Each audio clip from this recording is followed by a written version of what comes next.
Hey everyone, welcome to another edition of the Spin Sucks Fireside Chat. I am Gini Dietrich, your host and the author of Spin Sucks.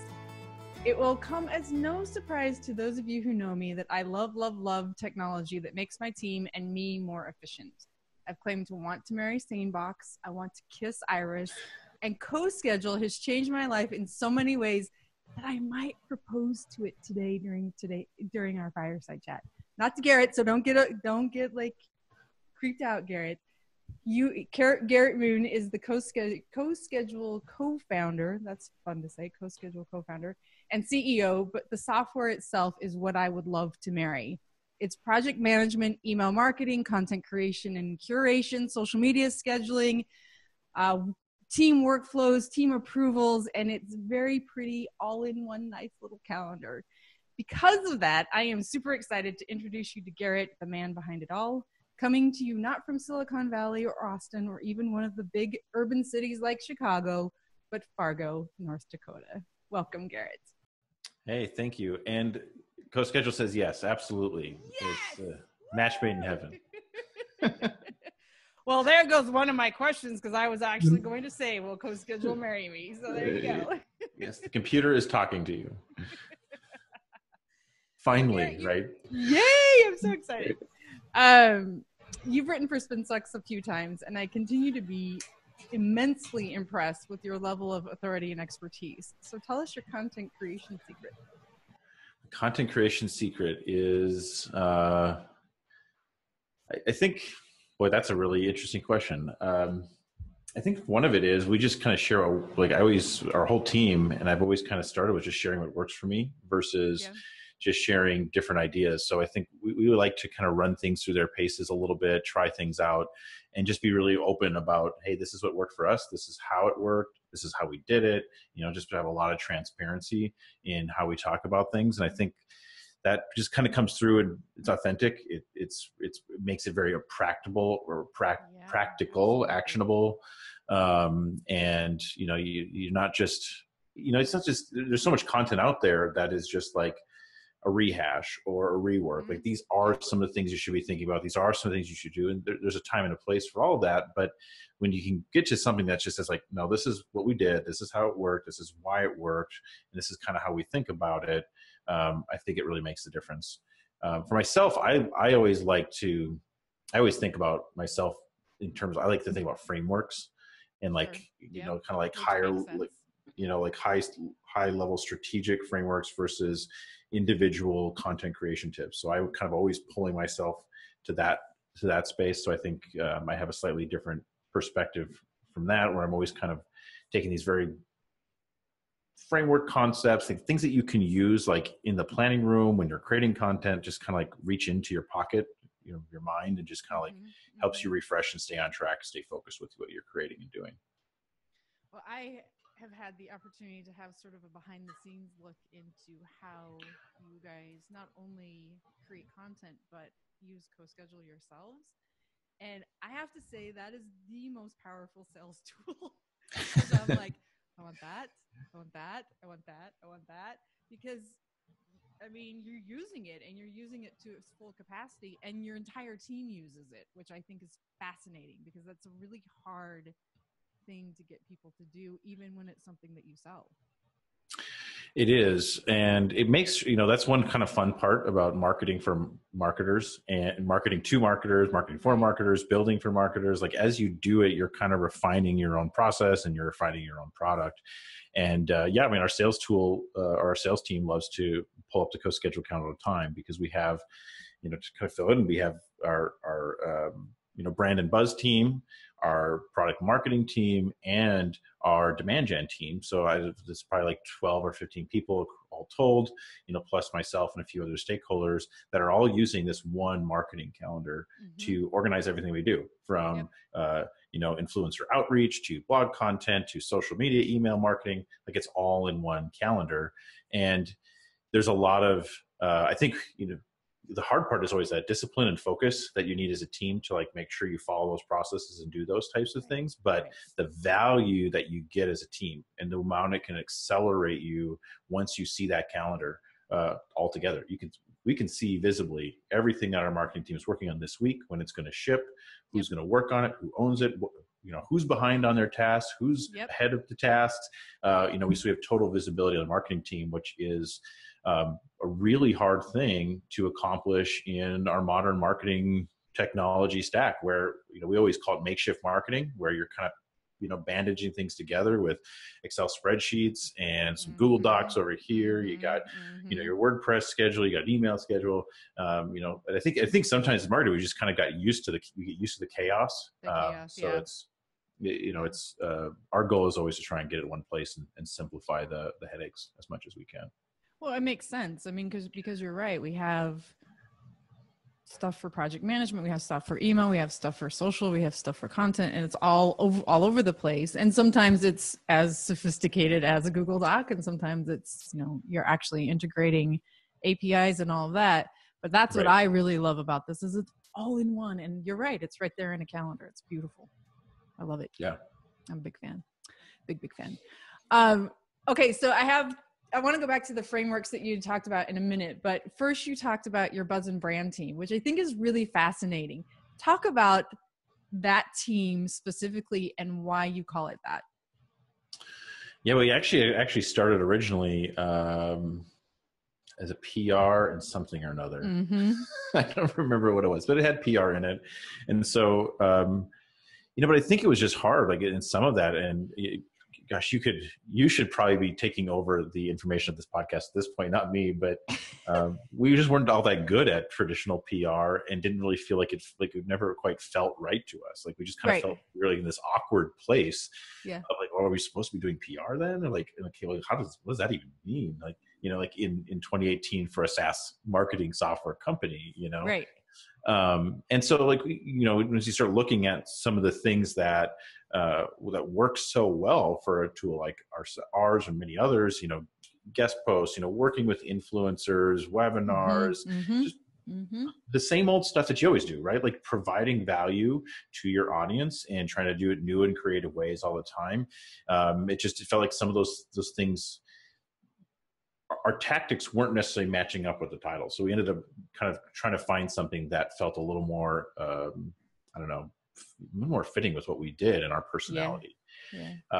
And so, what's the co-schedule brand? We wrote out some key points of like, what's the story that we have to tell is really how we thought about that. And we're a North Dakota based startup. We're largely a bootstrapped company. We built this company because my co-founder ran a marketing consulting company and said, this software we're using stinks. It's slowing us down. It's all disconnected. Right. I'm sick of the spreadsheets. How do we get this stuff? So started just picking some of our core narratives that the story that we felt like we had that we could tell, and really kind of try to figure out how do we connect that to outreach.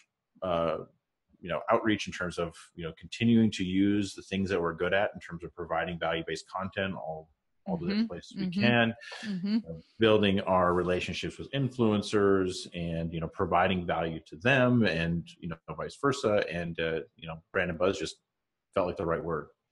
I think you're right, and I think one of the things you do really well is what I'll call modern PR, which is influencers and telling your story and being engaged and creating community and all those kinds of things, where it's not, Eric and I had this conversation too. It's not news releases anymore. It's not putting things on the wire. Nobody cares about that stuff. No one cares.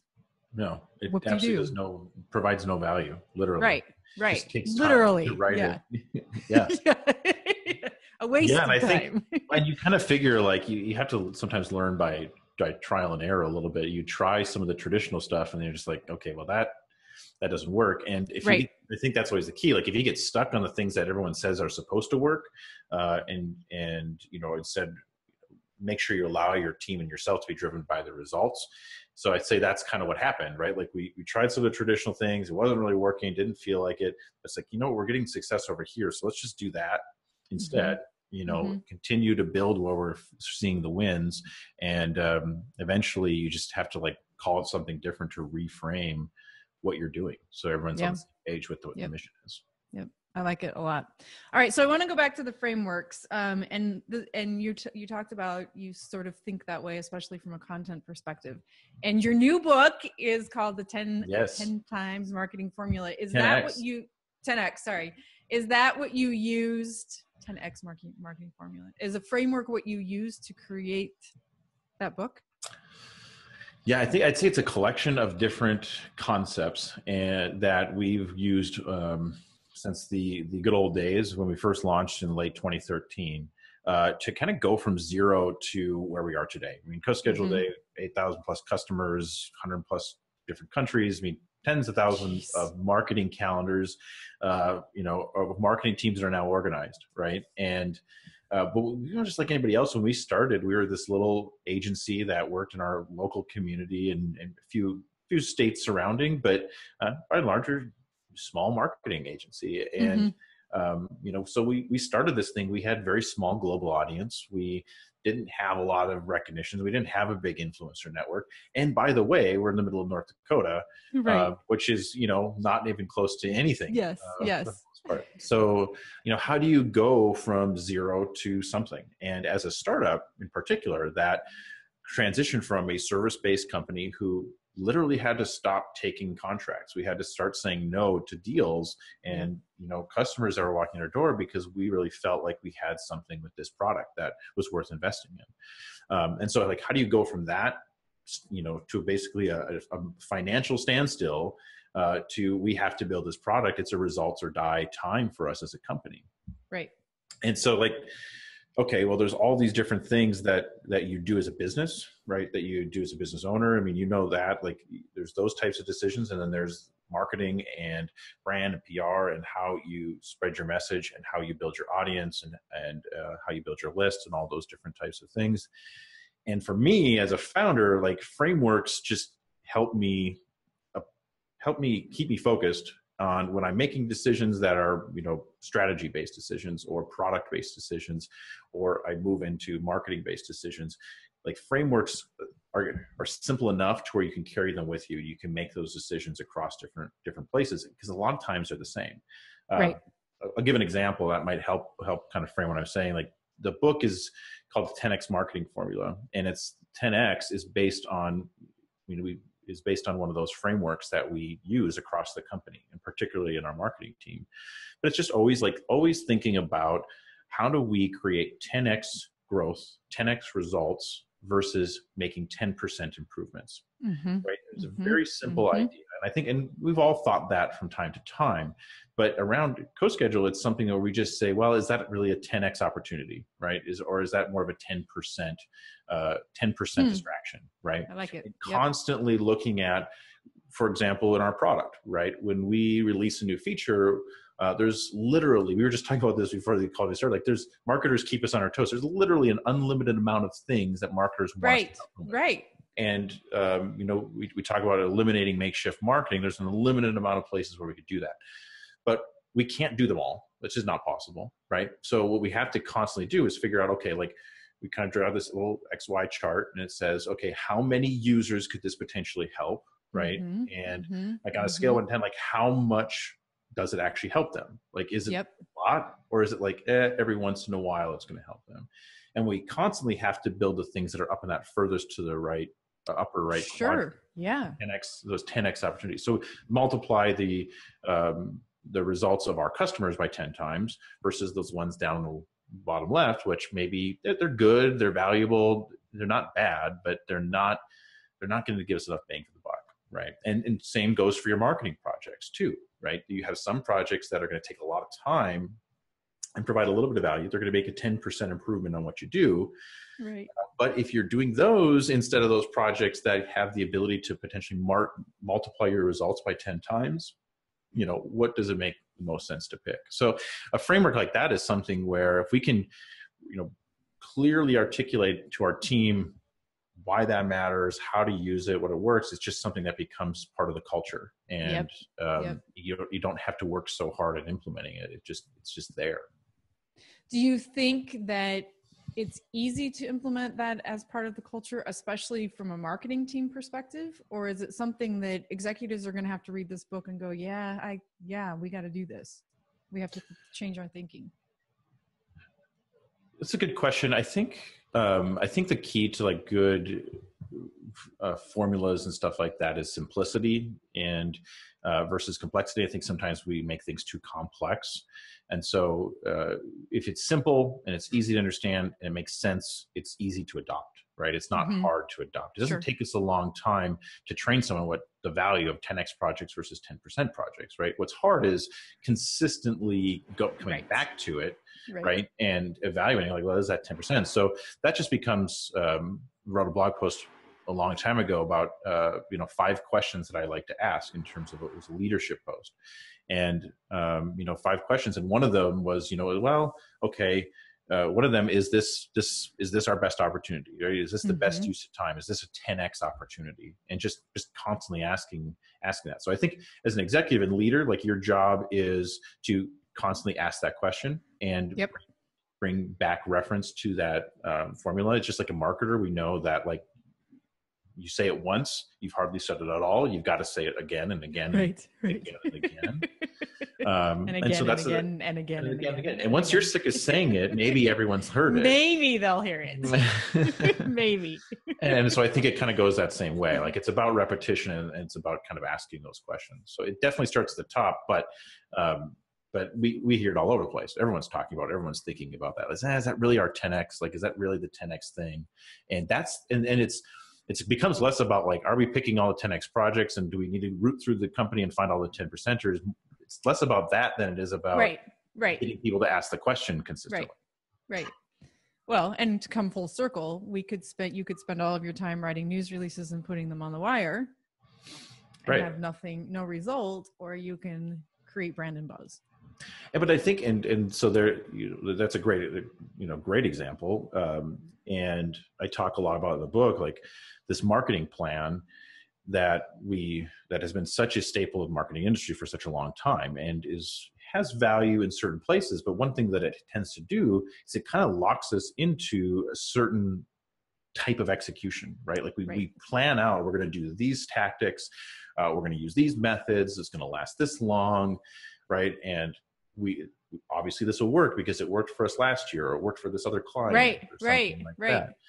And what happens is we kind of become, I give Nathan a hard time, who's our head of our demand gen team, because there's this tweet, and I think he has it on automation or something like that, because it pops up. It's like, how does it go? Like, plan your work, then work your plan, right? Like, and we've heard that all the time. But the problem is that it kind of, that's sort of, to me, that's the marketing plan mindset, and it sort of locks you in, and you stop having to focus on results and you just focus on the execution and the strategy that worked last time, or that you read on this blog post, or that you've been taught is the right way to go, and you kind of forget to look up and kind of reevaluate and look and say, like, are we really getting results here?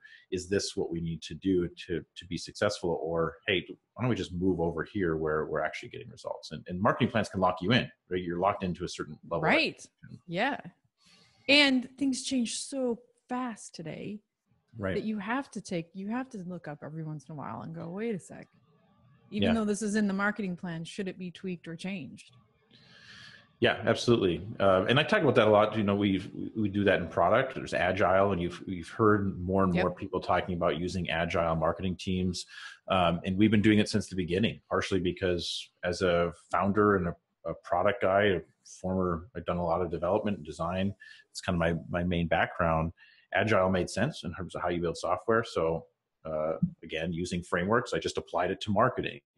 And as it turns out, it works really well because it keeps us focused on that result. We're saying, okay, we need to adapt. Like, sure, here's our rough idea of what we think we're going to do to, increase subscribers or to grow our email list or whatever we're trying to do. And then but it gives us a checkpoint. Like, gives us a process for saying, well, is that actually working? And if it's not working, it gives us then the freedom to change that. And I think sometimes that gets lost in marketing teams. We get afraid to change things. We get afraid to move outside of the tactics that everyone else say work. So we need to find ways to break from that. All right. So I want to switch to, hang on, I'm just writing this down. Goals and results. I want to switch a little bit, not too far, but Mark Schaefer coined the term content shock. And I just came back from social media marketing world where the sky was falling.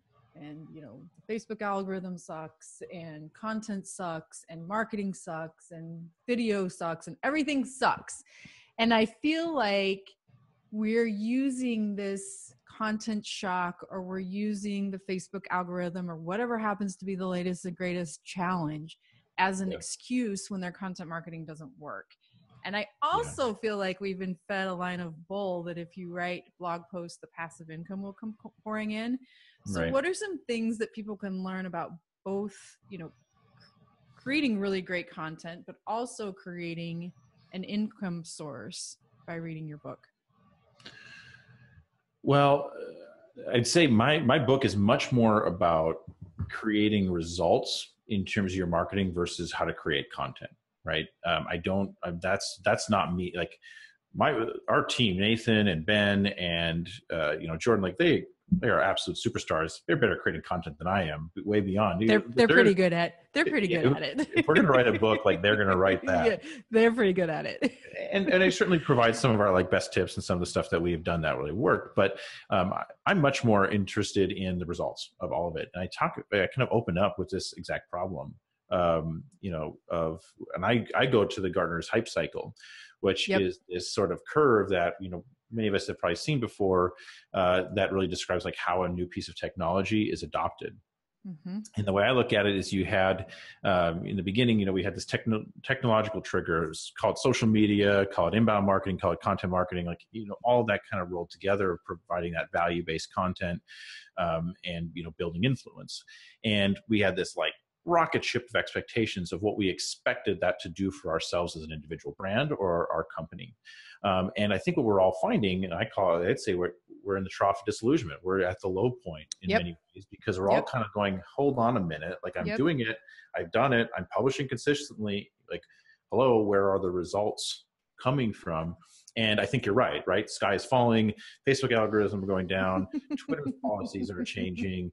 And that's only going to get worse. Like all of that stuff is going to get more and more volatile. And at CoSchedule, we've seen it coming for years as the policy changes and stuff have been coming through. But okay, so I think your assessment is correct. Like those are the things that we point to, but at the end of the day, like what the real problem is, we're just not getting the results we expected. Right. And I think, we're just transitioning from this spot in the industry where, a few years ago, 5-6 years ago, if you just showing up made the difference, right? Like your competitors weren't there. So by you being there, you could win, right? You could stand out. You could. Yeah, you're absolutely right. Yes. And so now everyone's there. And so now what we have to do is start looking at the industry as saying, okay, wait a minute. Now my actual business isn't competing with other businesses, sure. But my content, my marketing is actually competing with other marketing. Yep. And that's that's sort of a new place for us to be, at least in this age of sort of influence building. And I think that's really where I kind of start off and I leap from into the book and saying, okay, first thing to do, you've got to just embrace the fact that you're competing. Your marketing is competing, you're in competition, and you've got to learn how to create content that isn't just good content, that isn't just published consistently, but you've got to figure out how to create competition-free content that literally is on its own in terms of competing with others, right? You got to start, there's a book called Blue Ocean Strategy. Yep. Good business strategy book, but let's start taking some of those ideas and applying it to what we're doing as marketers. A lot of us are creating content in the red ocean, right? We're creating stuff that is the same as everybody else, or it's handled the same way, published the same way, same strategy, whatever. We've got to learn how to leapfrog that and figure out something very, very different. I go through a few examples of companies that have done that. I show kind of how we've done it at CoSchedule, but it's an ongoing process. You have to keep reinventing it. I love it. All right, so now we are going to do our speed round. Oh. Your goal is to just answer with the first thing that comes to mind. Okay. What is your favorite blog? My favorite blog. You're allowed to say your own if you want. Man, well, my favorite blog probably certainly is CoSchedule. I've read it the longest, that's for sure.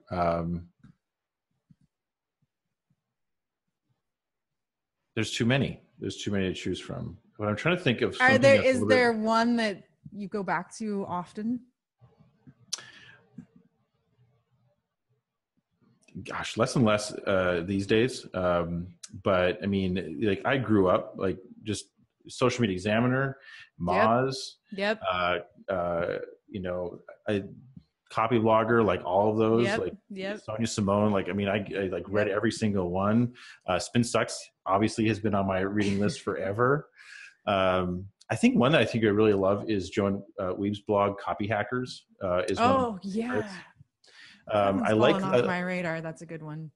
And you know, she's somebody I interviewed in the book, and I think whenever we hire a new marketer, I'm always like, okay, here's the first one you need to subscribe to right away, because like just learning how to write is one thing, and like 90% of a marketer's job is writing, and sometimes we forget that, but learning how to write for conversion, like that's the name of the game, and that's the skill that most marketers have to build, and they just do a phenomenal job of laying that out. I think we've bought in every course and book that they've ever made, and had our team go through it here at CoSchedule. That's great. All right. How about favorite podcast? Favorite podcast. You know, I've actually been listening to, I've been trying some new ones. Always trying to find something that people have listened to. SaaStr is a really good one if you're running a software-based business. You know, Jason Lemkin's podcast, and Harry leads that one. That one's a really good one. I'm a Cubs fan, so I listen to a ton of Cubs podcasts. Yeah, go Cubs! It's gonna be a good season.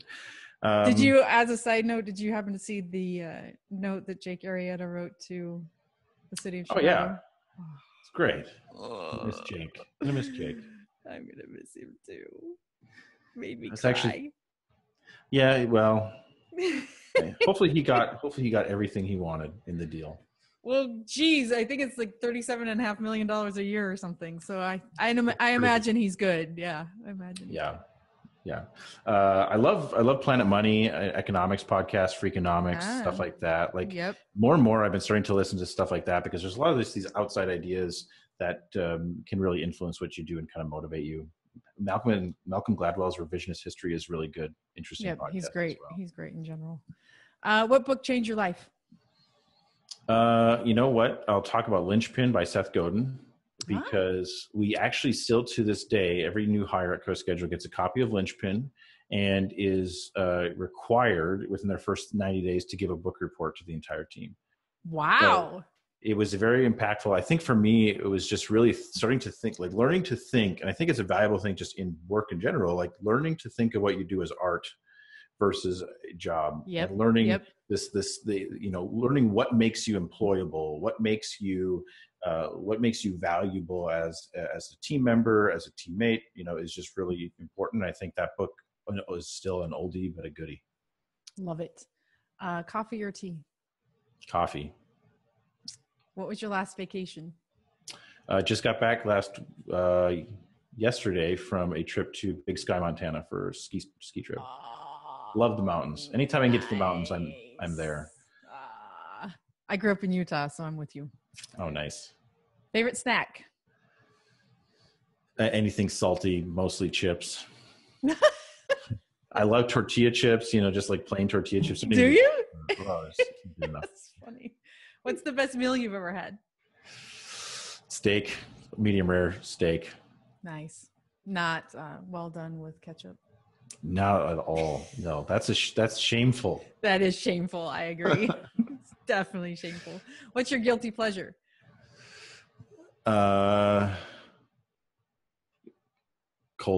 like Diet Coke. Nice. Like I would give up coffee. I would give up just about anything, but like there's no way I'm not the Diet Coke. Oh, and maybe gummy bears. Like gummy bears are really. Okay.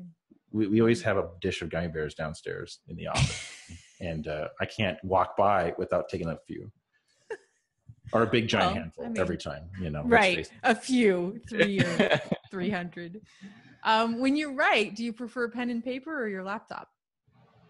Definitely laptop. Actually, one of my favorite things is actually just do audio dictation while I drive in the car. For some reason, like there's just something about like your hands are busy, and so I can just talk very fluidly. But your brain is, yeah.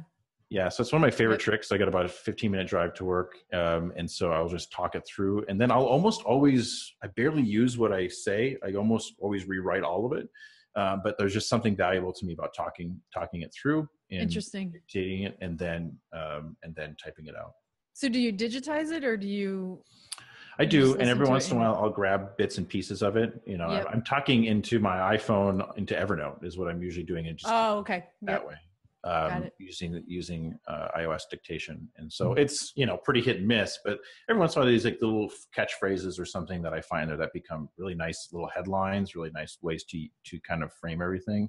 But most of the time it ends up being like a thinking process, writing process. Yep, love it. What's your latest binge? Halt and Catch Fire on Netflix. It's an AMC show about sort of a very fictionalized version of the early days of Silicon Valley, early 80s and stuff like that. So tech, season 1 started slow, but it's gotten good in season 3. Real good. I'm going to check it out. Now we have to talk about something very important. The wedding date. How's tomorrow looking? Tomorrow would be great. Is a credit card. All it takes is a credit card with Skills Kindle, and they're married. Like, it's easy. Oh, you have my credit card. All right, so the book is almost here. I have it right here. Like, you have the there it is. The most recent proof. Jordan just dropped off my office. We changed some colors on the cover. It looks fantastic. Awesome. Let's see it again. Put that bad boy up on there. The 27th, and it is not small. All right. No, it's not small. I kind of got on the editors like, you guys got to shut me up sooner. Like I'm kind of like going on and on here, but so there's a lot in here, and but I gave you guys a blurb, so I got to read it ahead of time, and I don't think it's too long. You do have a blurb in there. You're on like the second page. You show up before I do. Well, there you go. Rightfully so. All right. So the 27th, which means by the time this airs, it will be out there and people can go buy it. So go buy the book, everybody.